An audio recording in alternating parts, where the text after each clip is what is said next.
Okay, before we get into this video, I've had a few more stickers. There's one from Michael over at Contractor Buzz.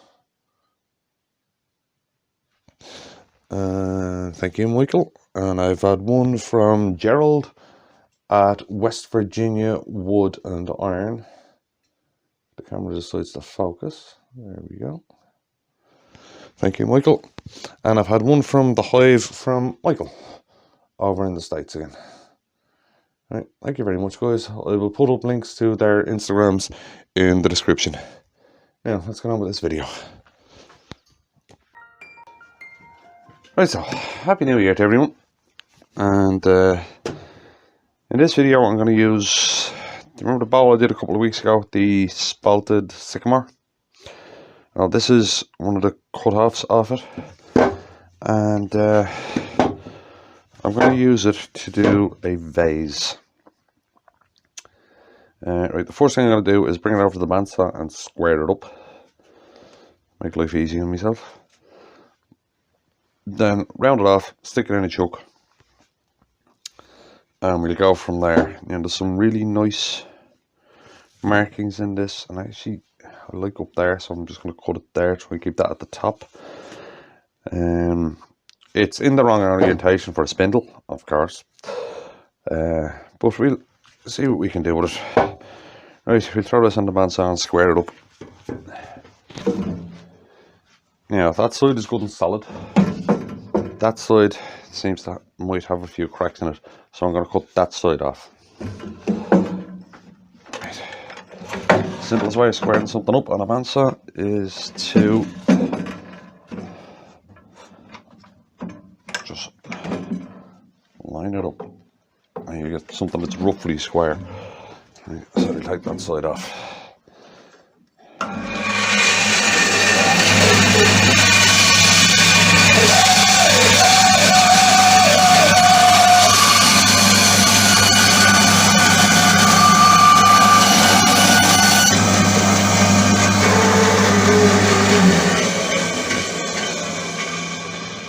I'm just checking for punkiness in this. That seems okay. Right. That is going to be quite pretty if we can get it to the end. Right, now we're going to square the top off. Now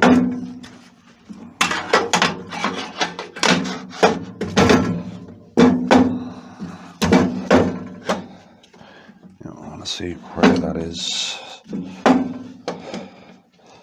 So round about there, I would say.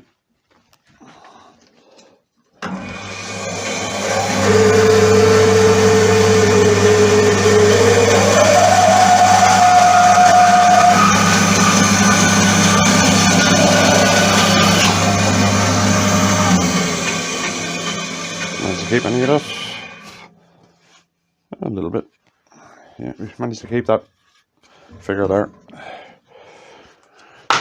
Right, okay, we'll throw this on the lathe, round it off, and stick a 10 in that. We'll see what we come up with for a vase. I'm going to give myself rough centres.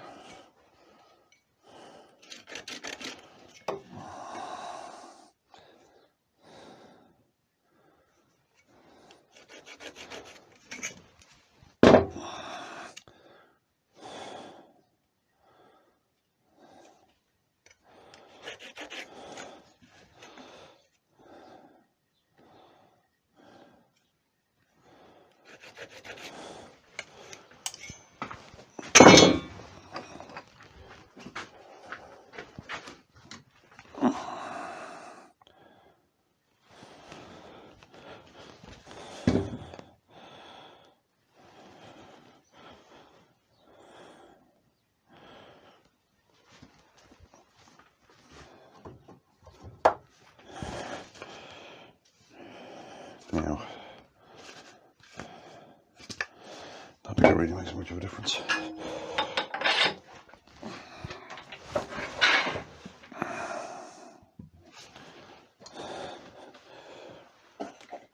Put this light on so I can see what I'm doing. Right, I've moved that light so it may not white out as much as it used to with any luck.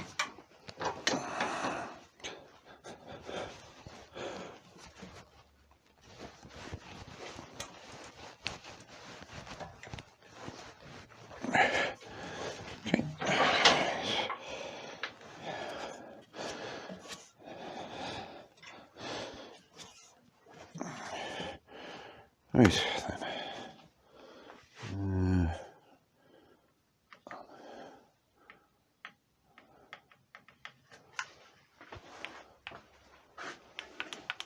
This.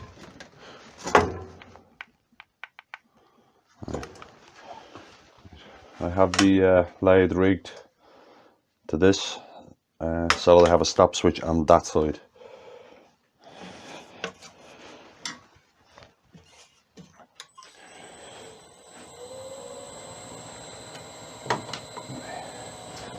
Use the old bowl gouge for rounding this off.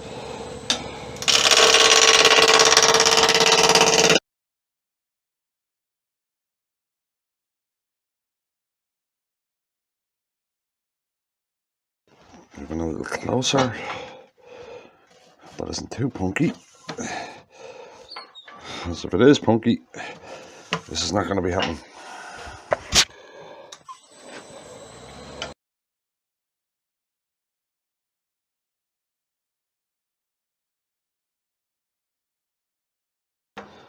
So I check that. It's round.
Yeah, that might work actually. Right, now that could be punky there, it could just be the end grind. Same there. Right, but we'll stick a 10 on it and see how we go.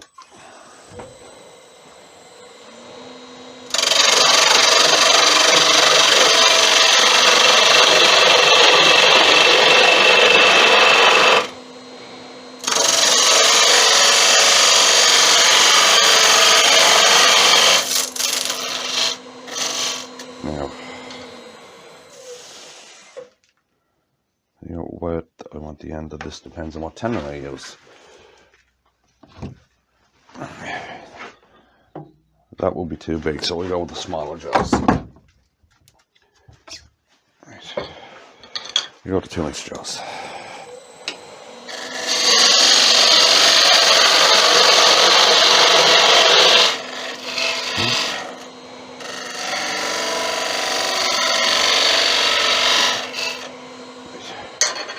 We'll start that tenon out.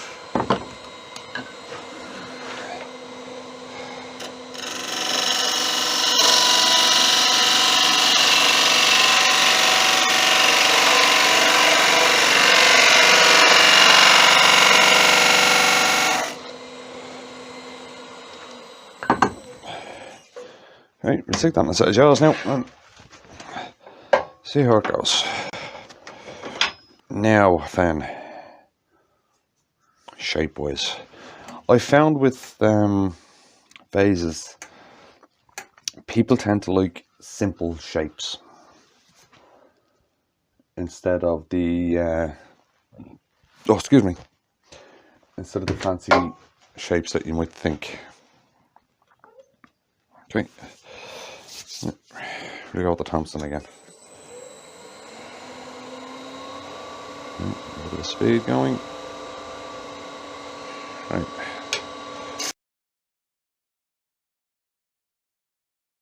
So we'll see what that's cutting like.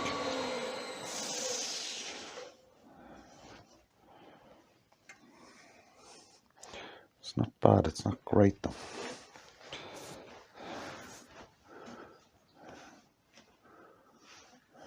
No, not great at all. I think the other gouge was probably better. Oops. Right. What I'll do is I'll sharpen the other bowl gouge and see how that goes. The V profile in this gouge may cut this better.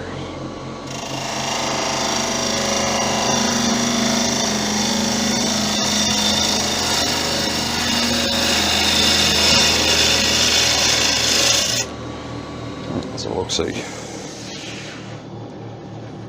Oh, that's a better cut. Okay, I'll be using the Thompson for hollowing now, I tell you that.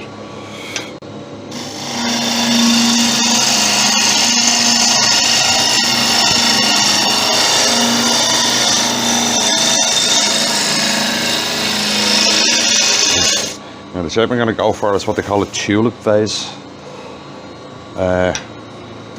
You'll see why it's called a tulip vase now.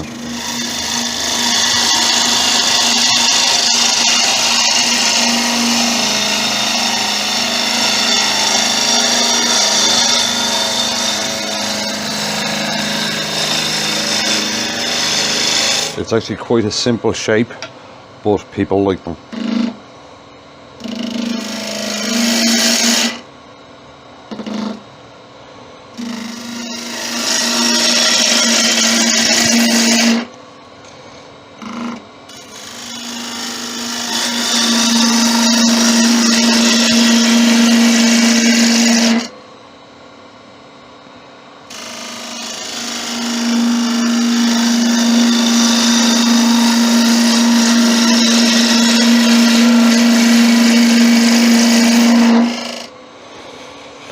People definitely tend to like these, the simpler shapes in vases.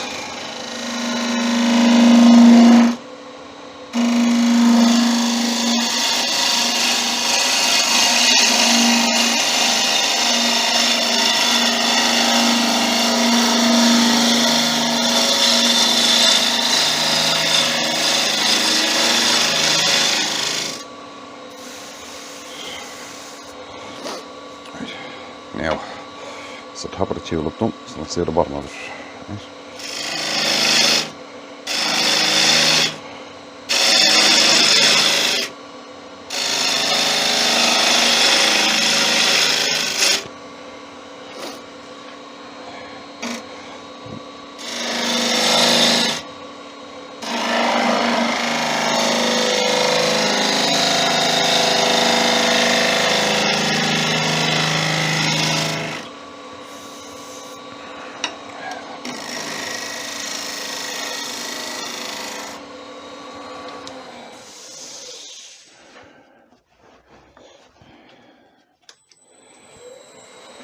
Keep going with that shape.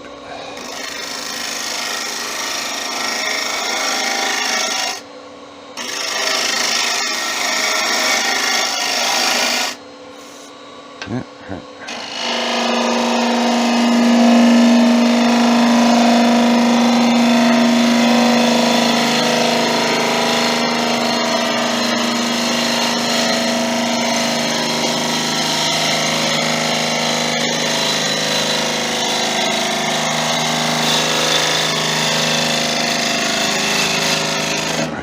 Accent on the bottom. That's what I was going for there. Right, and you see the way there's a bump just there.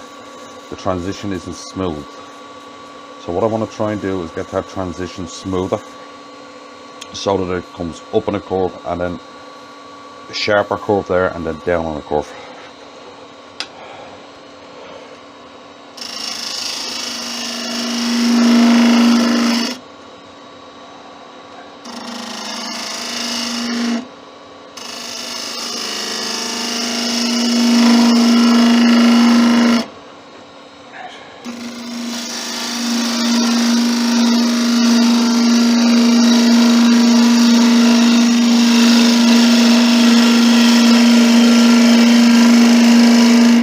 And I want an accent here that matches the accent there.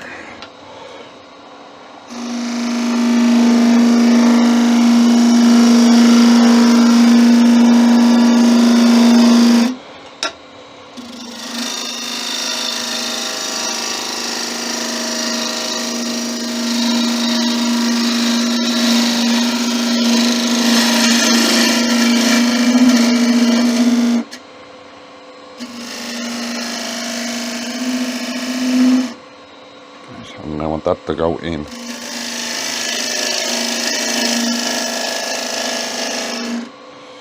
Now then, that bottom accent is too short. Shorten up that one so they match. Right. Right, and now I gotta do the same here.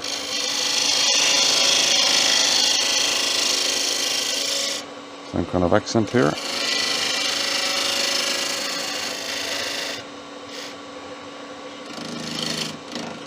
Right. And that's basically the outside shape of the vase. Right, it'll be parted off in there. So now I'm gonna sand it, and I'll come back for the hollowing. As you know, this extractor is kind of loud most of the time.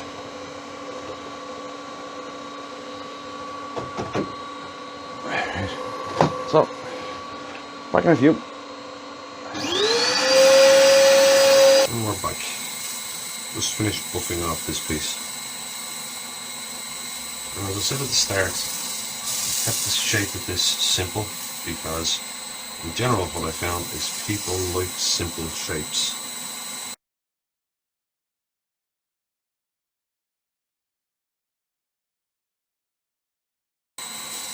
It seems to be the style nowadays, to like simple shapes. But also something that we do as woodturners is that we talk about flow all the time. That this curve flows into that curve and this cove flows out. But sometimes if we cut a complicated shape on a nice piece of wood, we destroy the flow that nature has actually put into it. If you look at that piece, the spalting has a flow to it. And if I'd have put coves and beads, I'd have disturbed that flow. It's something that we almost are afraid to do, is not to put fancy shapes into things sometimes. I mean, and this is just my opinion on stuff. It's not gospel.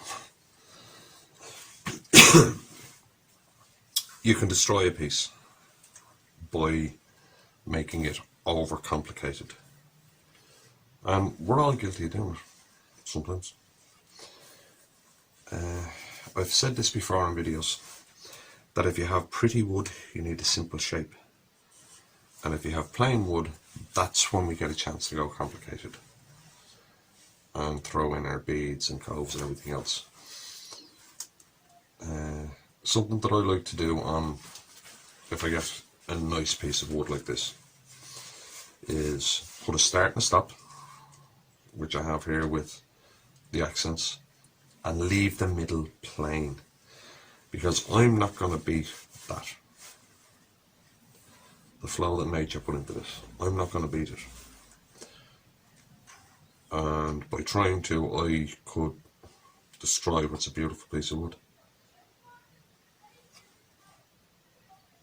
Right, so I said that's just my opinion on it. So what I'll do now is I'll move the camera and we'll get to hollowing this.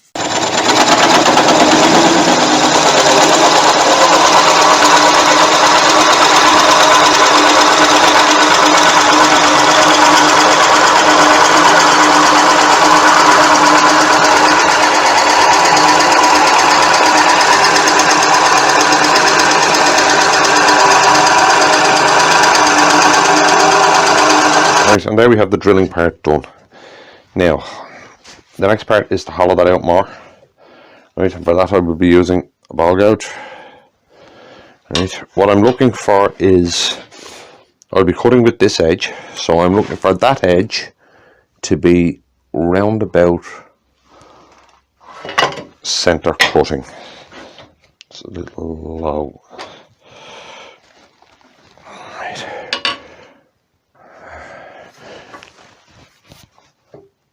Yeah, that's about right there. Right. And I'm going to start here.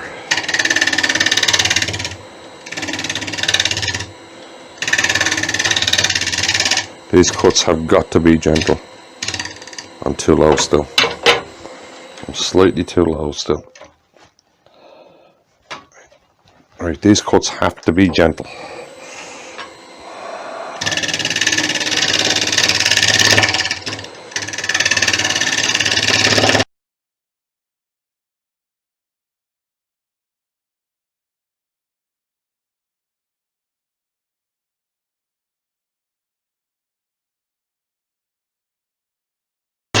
The whole thing when you're hollowing with a bowl gouge is it's all about feel. What you can feel, because you can't see it. Right. I have a swan neck there. Right. But I actually don't like the tool. I don't like using it.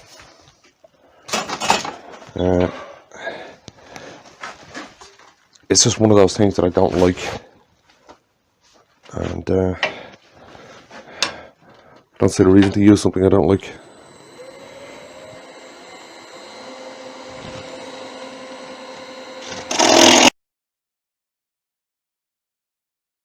Just trying to get into that shoulder, but I put into it. I'm actually going to have to switch to the smaller bowl gouge there for a second, because the handle is hitting the camera. So I'll switch to the smaller bowl gouge for a sec there.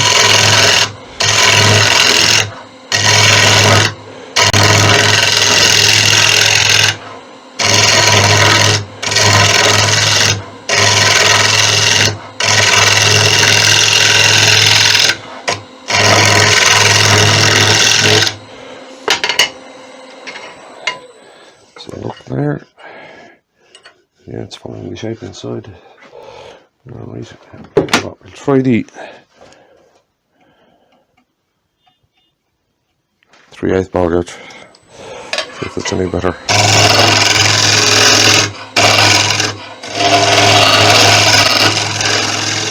Bit of a smaller cutting surface.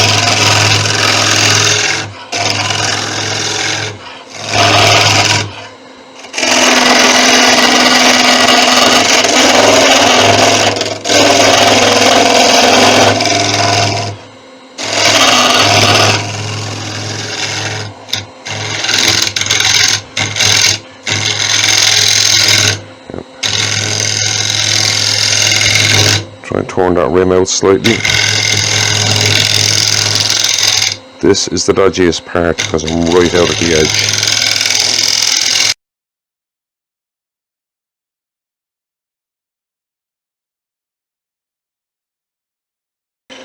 Right, look at that. I've gone way off there. See? Gone way off. Well, it's hollowed, and that belly's in it. Right, I'm going to try and sort that out, because that is not good.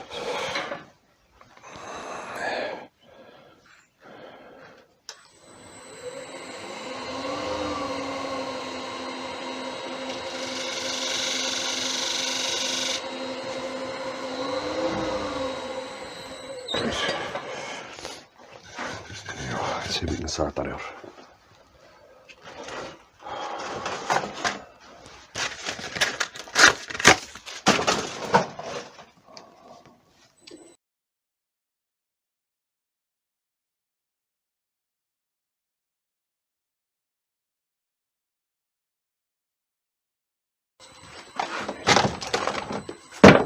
When you're at a distance like this, sometimes your only choice is sandpaper, and I don't have a steady rest. Something I must actually get around to making.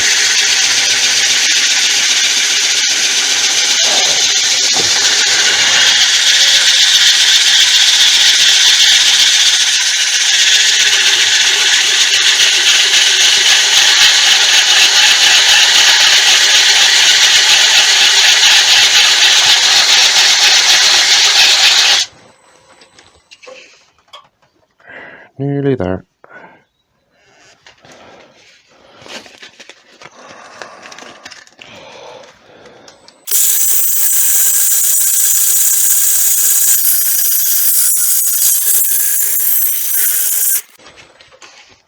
said this before in videos, sometimes you just need to use the 80 grit skew, and this is one of those times.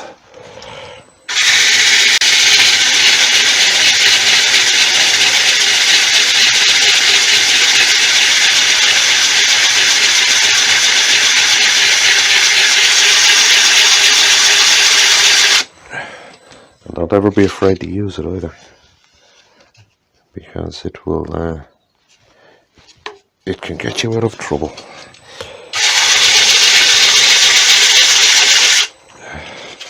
I always said it when I did this channel, if something goes wrong I'll show it. And here, something went wrong.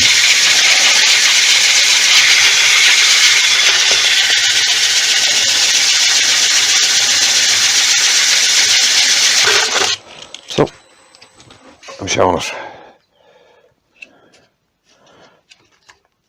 And I'm also showing a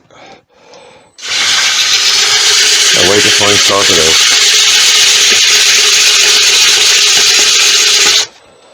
out. And I'm probably going to get slagged for doing it. I don't care.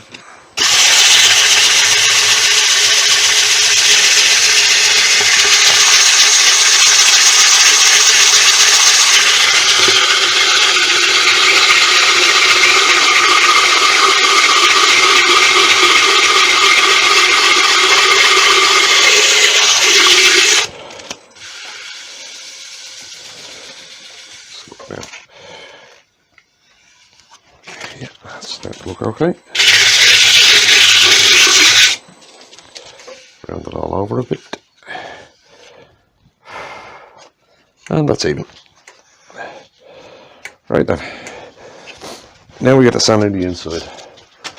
And the easiest way to sand the inside of something is on a stick. Okay, and we're back. Just finishing buffing off. At this stage I'm classing this as a fail, because the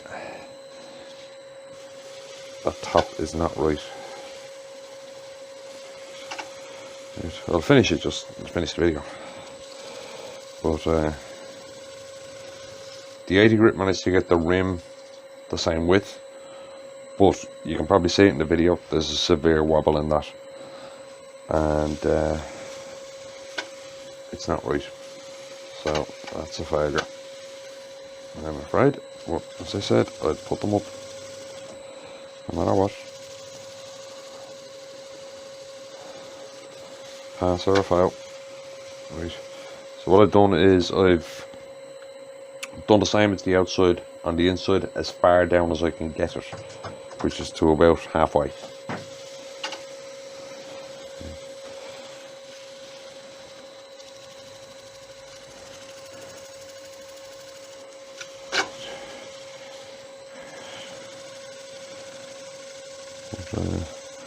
What I really wanted to show on this one was that if you have pretty wood, you don't have to get complicated with shapes, because you're not going to beat Mother Nature for pretty, basically.